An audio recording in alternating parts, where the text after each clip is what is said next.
So today's question of the day comes from the November issue of Game Informer under the feedback section, and the question is, when a game lets you choose between stealth and going in with guns blazing, which method would you choose and why?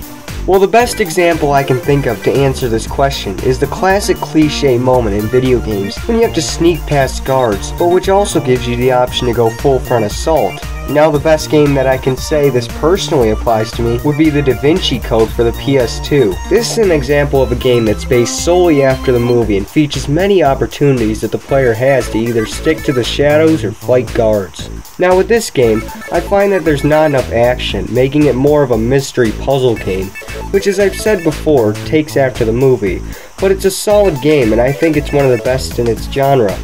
So as sort of a gap filler, I like to pick fights with the guards, but another reason I like to get rid of the guards is because the game constantly has the player return to the starting room, which means walking back and forth throughout the museum.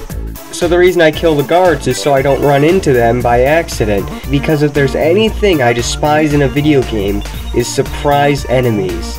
The only genre they belong in is horror games like Dead Space and Resident Evil. But one thing I hate to admit about the Da Vinci Code is at times it can be boring, so to sort of offset that feeling, I like to pick fights and get that adrenaline feel.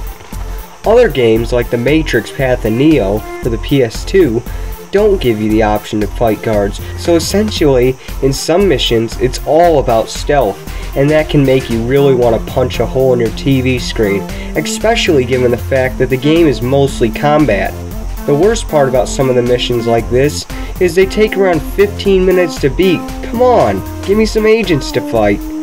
So I guess really there should be a balance between stealth and assault, but for me, if they give you an option to fight and weapons to use, why not use them? So I'd like to see your view on this subject, so feel free to comment, send in a video response, whatever works for you. And thanks for watching. See you later.